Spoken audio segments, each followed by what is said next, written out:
semuanya, perkenalkan nama saya Kisti Kurota Ayuni dari kelas 10 TJKTB. Pada video kali ini, saya akan menjelaskan pengenalan dasar-dasar jaringan. Jaringan komputer adalah kumpulan komputer dan perangkat lain yang saling terhubung untuk berbagi data, informasi, dan sumber daya seperti printer atau koneksi internet. Koneksi ini dapat dilakukan melalui kabel atau nirkabel. Tujuan dan manfaatnya yaitu yang pertama, berbagi sumber daya, seperti printer, file, aplikasi, dan koneksi internet. Yang kedua, komunikasi, memudahkan komunikasi antar pengguna dalam organisasi. Yang ketiga, efisiensi, menghemat biaya dan waktu. Yang keempat, sentralisasi data, memudahkan pengelolaan data dan keamanan. Dan yang kelima atau terakhir, akses jarak jauh, memungkinkan akses data dari lokasi berbeda. Jenis-jenis jaringan berdasarkan jangkauan.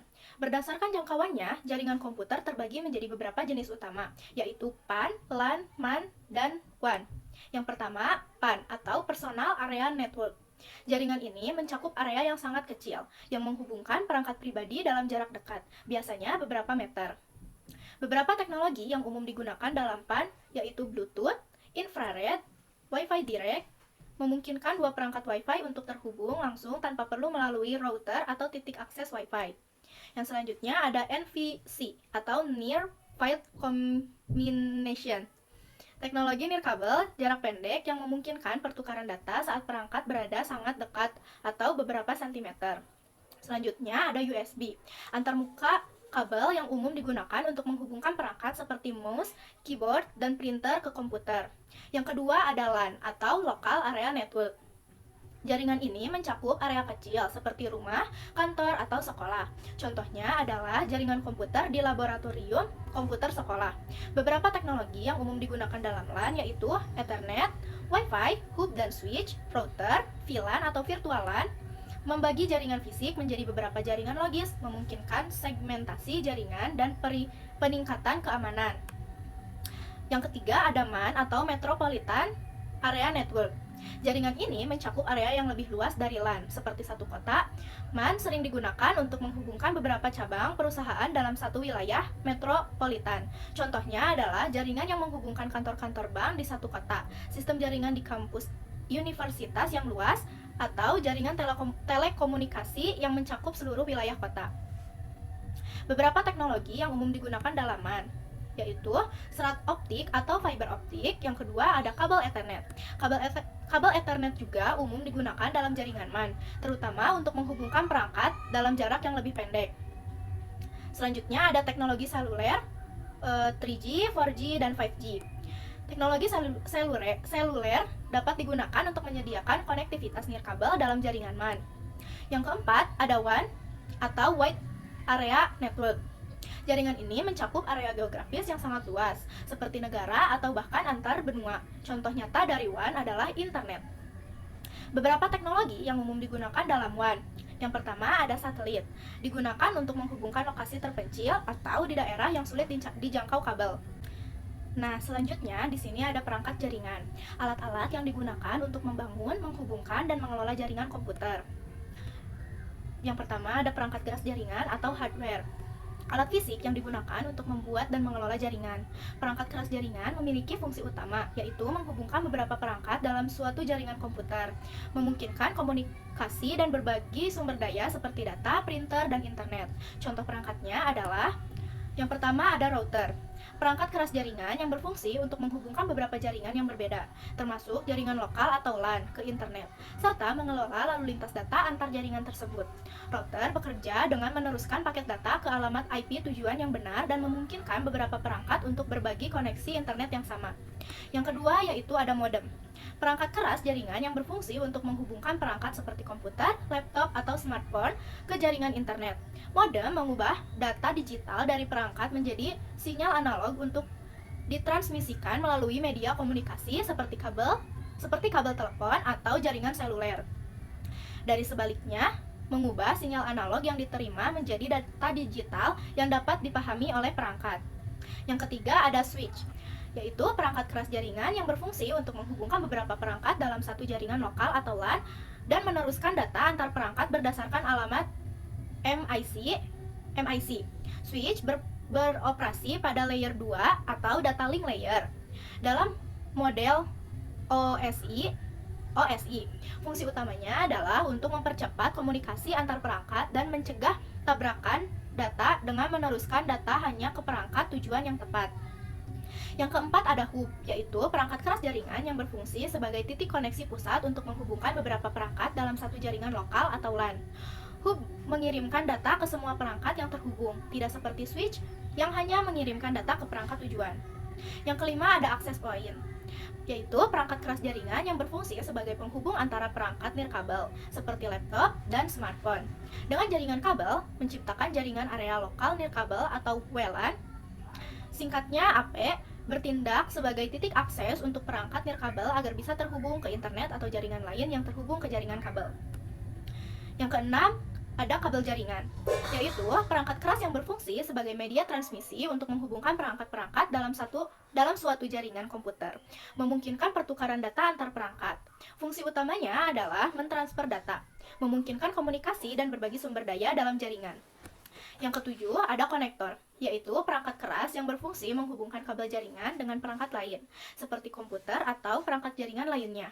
Konektor memungkinkan terjadinya transfer data dan komunikasi antar perangkat dalam jaringan.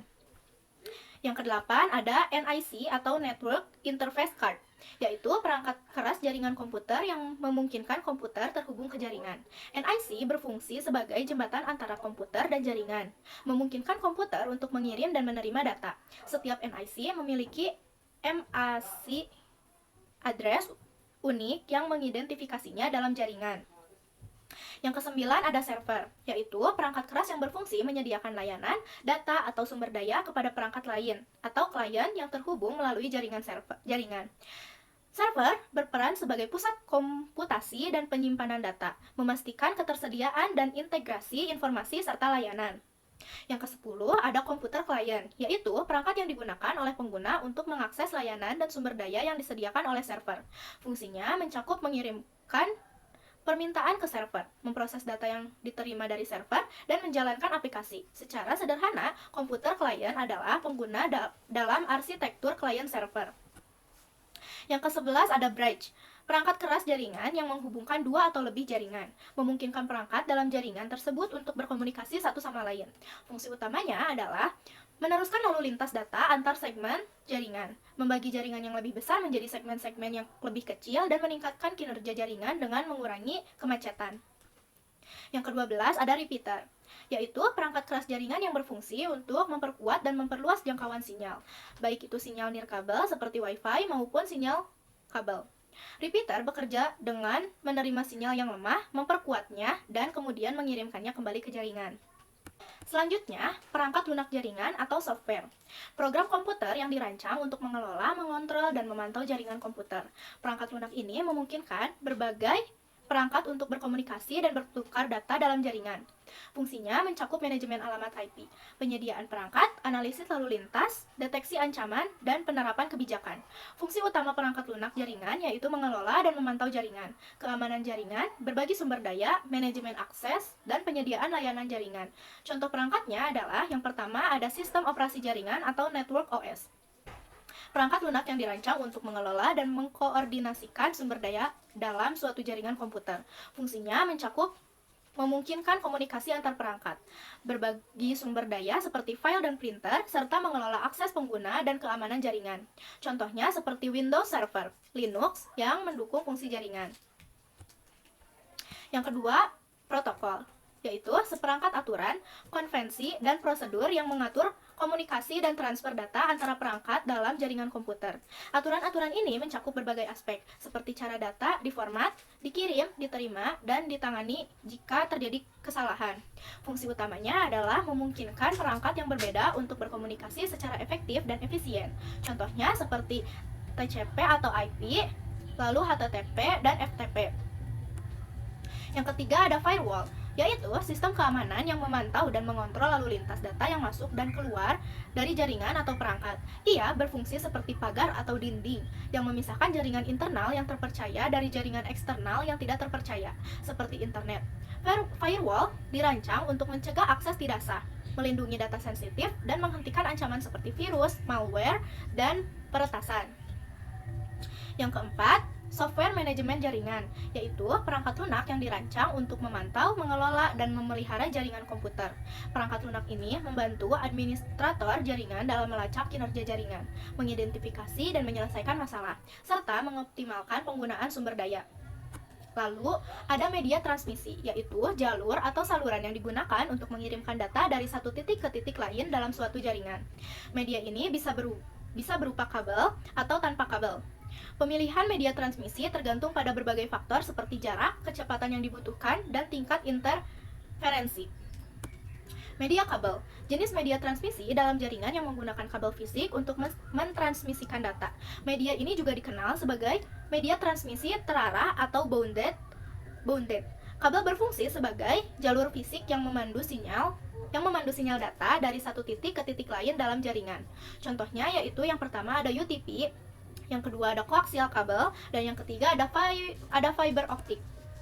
Lalu media nirkabel, yaitu media komunikasi yang menggunakan gelombang elektromagnetik seperti radio, cahaya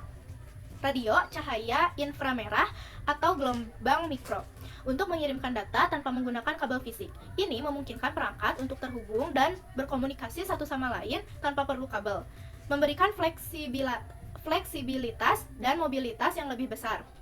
Contohnya yaitu yang pertama ada Wi-Fi, yaitu teknologi jaringan nirkabel yang memungkinkan perangkat seperti komputer, ponsel pintar, dan perangkat lainnya terhubung ke internet atau berkomunikasi satu sama lain tanpa menggunakan kabel Wi-Fi, menggunakan gelombang radio untuk mentransmisikan data, dan biasanya diatur melalui router nirkabel.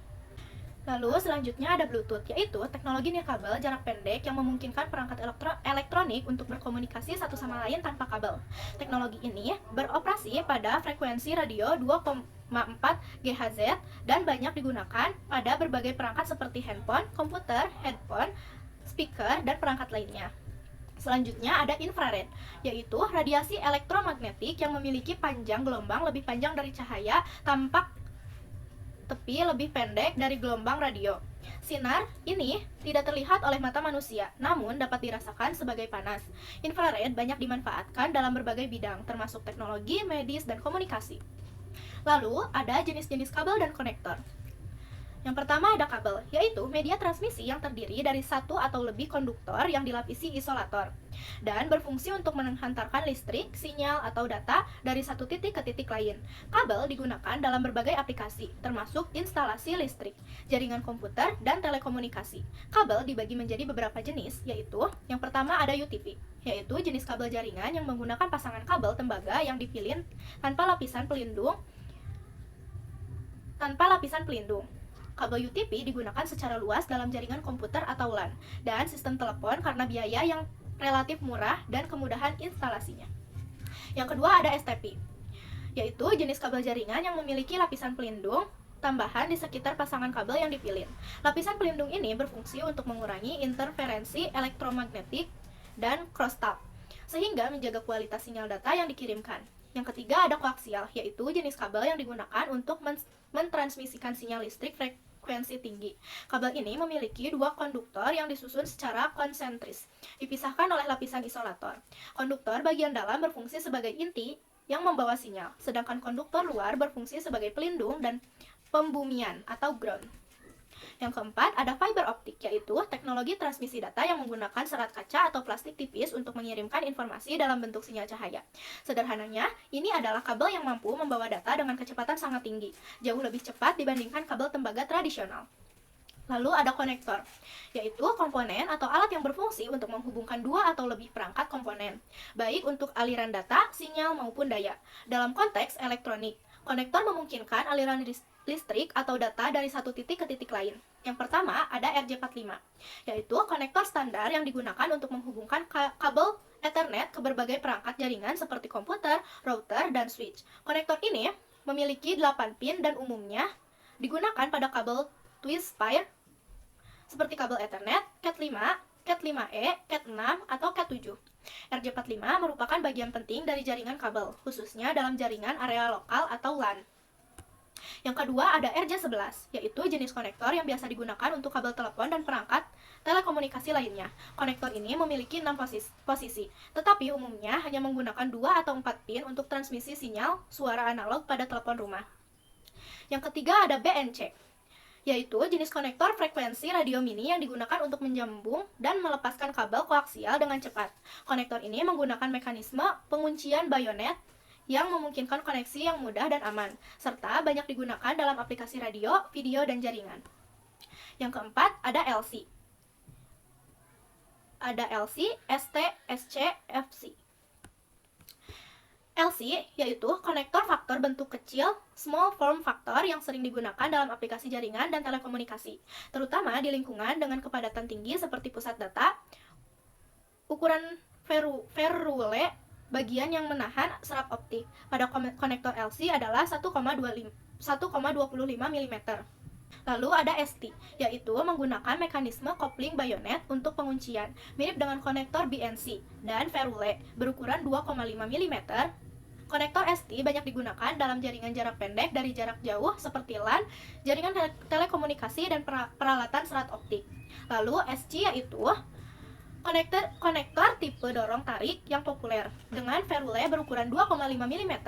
Konektor SC sering digunakan pada jaringan single mode dan beberapa jaringan multimode, serta sering digunakan pada ujung konektor pada serat yang masuk ke rumah atau bisnis pelanggan akhir. Yang terakhir ada FC, yaitu konektor yang menggunakan sistem ulir untuk penguncian dan umumnya digunakan pada aplikasi single mode yang membutuhkan presisi tinggi. Ukuran ferrule pada konektor FC juga 2,5 mm. Lalu di sini ada IP address dan subnetting. IP address yaitu serangkaian angka yang diberikan kepada setiap perangkat yang terhubung ke jaringan komputer, termasuk internet. Fungsinya adalah sebagai pengenal unik, memungkinkan perangkat untuk saling berkomunikasi dan bertukar data dalam jaringan. Analognya seperti alamat rumah, memastikan data dikirim ke tujuan yang tepat. IP address terbagi menjadi beberapa jenis, yaitu yang pertama IPv4 atau Internet Protocol versi 4, yaitu protokol alamat IP 32 bit yang menggunakan format angka desimal yang dipisahkan oleh titik. Misalnya 192.168.1.1.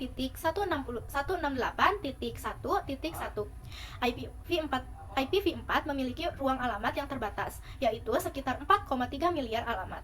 Dengan pertumbuhan internet yang pesat, alamat IPv4 mulai menipis. IPv4 mendukung berbagai jenis jaringan seperti Ethernet dan menggunakan Network Address Translation atau NAT untuk mengatasi masalah kekurangan alamat. Yang kedua, ada IPv6 atau Internet Protocol versi 6, yaitu protokol alamat IP 128 bit yang menggunakan format heksadesimal atau kombinasi angka dan huruf yang dipisahkan oleh titik 2. Misalnya 2001.20db8.285 A3.200.28.2.A.20370.27334. IPv6 menawarkan ruang alamat yang jauh lebih besar, yaitu sekitar 3,4 kali 10 pangkat 38 alamat, yang cukup untuk memenuhi kebutuhan internet di masa depan. IPv6 memelihara header paket yang lebih sederhana, dukungan keamanan bawaan, dan fitur quality of service yang lebih baik. Jenis IP berdasarkan penggunaannya, yaitu yang pertama public IP, alamat yang dapat diakses secara global di internet. Yang kedua private IP, alamat yang digunakan dalam jaringan lokal. Yang ketiga static IP, alamat yang tidak berubah dan diatur secara manual. Dan yang terakhir dynamic IP, alamat yang diberikan secara otomatis melalui DHCP. Lalu ada konversi IP address. Yang pertama, desimal. Bilangan desimal adalah bilangan yang dinyatakan dalam sistem bilangan basis 10. Digit bilangan desimal memiliki 10 simbol. 0, 1, 2, 3, 4, 5, 6, 7, 8, 9. Setiap digit bilangan desimal memiliki pangkat 10. Contoh bilangan desimal. 653 pangkat 10 sama dengan 6 kali 10 pangkat 2 ditambah 5 kali 10 pangkat 1 dan 3 kali 10 pangkat 0. Lalu yang kedua ada biner. Bilangan biner adalah bilangan yang dinyatakan dalam sistem bilangan basis 2. Digit bilangan biner memiliki 2 simbol, yaitu 0 dan 1. Setiap digit bilangan biner memiliki pangkat 2. Contoh bilangan biner. 1101 pangkat 2 sama dengan 1 kali 2 pangkat 3 ditambah 1 kali 2 pangkat 2 dan ditambah 0 kali 2 pangkat 1 ditambah 1 kali 2 pangkat 0 sama dengan 13 pangkat 10. Yang ketiga desimal desimal ke biner. Contoh, 13 ke biner. 13 dibagi 2 sama dengan 6 sisa 1. 6 dibagi 2 sama dengan 3 sisa 0. 3 dibagi 2 sama dengan 1 sisa 1. 1 dibagi 2 sama dengan 0 sisa 1. Binernya sama dengan 1011. Yang keempat, biner ke desimal. Contoh, 1011 ke desimal. 1 dikali 2 pangkat 0 ditambah 0 dikali 2 pangkat 1 ditambah 1 dikali 2 pangkat 2 ditambah 1 dikali 2 pangkat 3 sama dengan 1 ditambah 0 ditambah 4 ditambah 8 sama dengan 13. Lalu ada subnetting, teknik membagi jaringan IP yang lebih besar menjadi beberapa subnet yang lebih kecil untuk meningkatkan efisiensi penggunaan alamat IP, mengelola lalu lintas jaringan, dan meningkatkan keamanan. Beberapa jenis-jenis subnetting yaitu, yang pertama ada class pool subnetting, berdasarkan kelas IP ABC dengan subnet mask default. Yang kedua ada classless interdomain routing, yaitu subnetting fleksibel dengan notasi prefix, misal slice 24. Penghitungan subnet mask dan jaringan.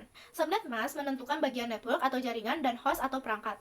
Dihitung dengan AND, operasi antara IP dan subnet mask. Contoh subnet mask yaitu 255.255.255.0 untuk jaringan kelas C. Dan di sini ada beberapa tabel untuk menentukan hostnya. Untuk menentukan prefixnya. Nah, catatan di sini, jika 8 angka awal 1 semua dan kesananya 0 semua atau campur 1 dan 0 itu masuk ke kelas A. Jika 16 angka awal 1 semua dan kesananya 0 semua atau campur 1 dan 0 itu termasuk ke kelas B. Dan jika 24 angka awal 1 semua dan kesananya 0 semua atau campur 1 dan 0 itu masuk ke kelas C. Lalu di sini ada topologi jaringan, yaitu susunan atau tata letak fisik dan logis perangkat jaringan dalam sebuah sistem jaringan. Topologi ini menggambarkan bagaimana perangkat seperti komputer, server, dan router terhubung satu sama lain, baik secara fisik maupun logis. Pemilihan topologi jaringan yang tepat sangat penting, karena memengaruhi kinerja, keandalan, dan biaya jaringan. Bertujuan untuk merancang dan mengatur jaringan agar efisien, mudah dikelola, dan sesuai dengan kebutuhan. Manfaatnya mencakup kemudahan konfigurasi, pemeliharaan, dan peningkatan kinerja jaringan. Fungsinya adalah untuk mengatur alur komunikasi data, mendukung kinerja jaringan, dan mempermudah perawatan. Jenis-jenis topologi jaringan. Yang pertama ada topologi bus, yaitu jenis topologi jaringan di mana semua perangkat terhubung ke satu kabel utama yang disebut bus atau backbone. Kelebihannya, hemat kabel, hemat biaya, dan mudah dalam pemasangannya. Kekurangannya, sulit isolasi masalah, dan jika kabel utama putus, semua jaringan akan mati. Yang kedua, ada topologi star, yaitu suatu model jaringan komputer di mana setiap perangkat terhubung ke satu titik pusat, hub atau switch. Kelebihannya, mudah pengelolaan dan perbaikan, serta performa yang stabil. Kekurangannya, biaya lebih tinggi karena penggunaan kabel yang lebih banyak, serta ketergantungan pada perangkat pusat yang jika rusak akan menyebabkan seluruh jaringan terganggu.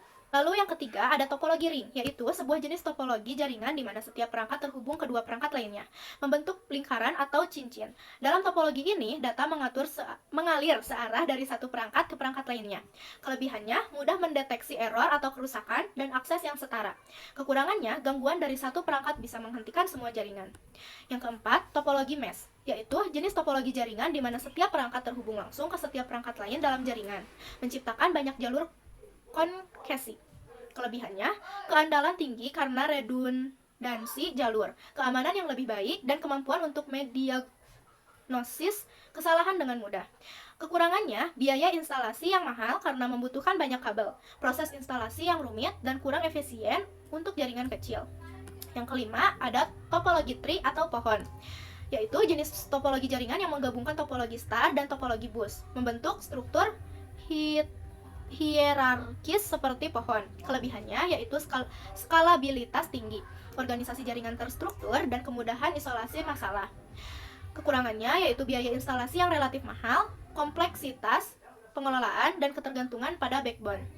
Yang keenam yaitu ada topologi hybrid, yaitu gabungan dari dua atau lebih topologi jaringan yang berbeda, seperti topologi bintang, bus, cincin, atau mesh. Kelebihannya yaitu fleksibilitas dan kemampuan untuk disesuaikan dengan kebutuhan jaringan yang kompleks. Kekurangannya yaitu biaya yang lebih tinggi dan pengelolaan yang lebih rumit dibandingkan dengan topologi tunggal. Selanjutnya ada warna kabel dan jenis kabelan. Warna kabel UTP ada dua standar wiring yang digunakan untuk kabel UTP, T568A dan T568B. T568A wiring dari pin 1 sampai 8, yaitu putih hijau-hijau, putih oranye biru, putih biru oranye, putih coklat-coklat. T568B wiring dari pin 1 sampai 8, putih oren-oren, putih hijau biru, putih biru hijau, putih coklat-coklat. Jenis kabelan berdasarkan pengkabelan. Yang pertama, straight through. Kabel dengan kedua ujung memakai standar yang sama, T568B dan T568B. Yang kedua, crossover. Kabel dengan satu ujung memakai T568B dan ujung dua memakai T568A. Fungsi kabel. Yang pertama, straight, untuk menghubungkan perangkat berbeda, misal komputer ke switch atau router, atau switch ke router. Yang kedua, crossover, untuk menghubungkan perangkat sejenis, misal komputer ke komputer, switch ke switch, hub ke hub, switch ke hub, atau komputer ke router. Lalu ada Internet of Things atau IoT, yaitu jaringan komputer yang saling terhubung dan dapat berkomunikasi melalui internet, seperti sensor, perangkat rumah pintar, mobil, dan perangkat medis.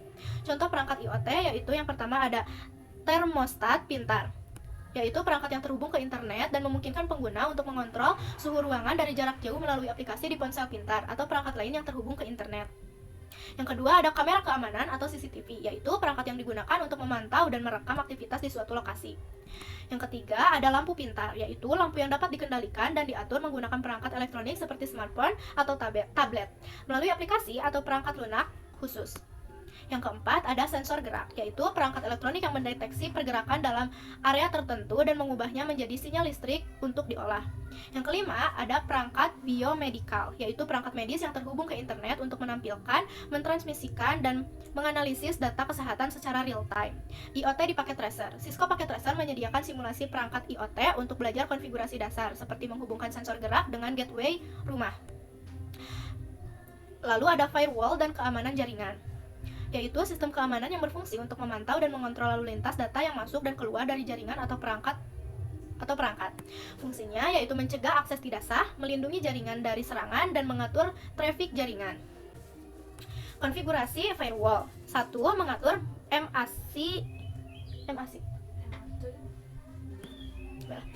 Konfigurasi firewall. Yang pertama, mengatur MIC filtering, yaitu mengizinkan hanya perangkat dengan alamat MIC tertentu.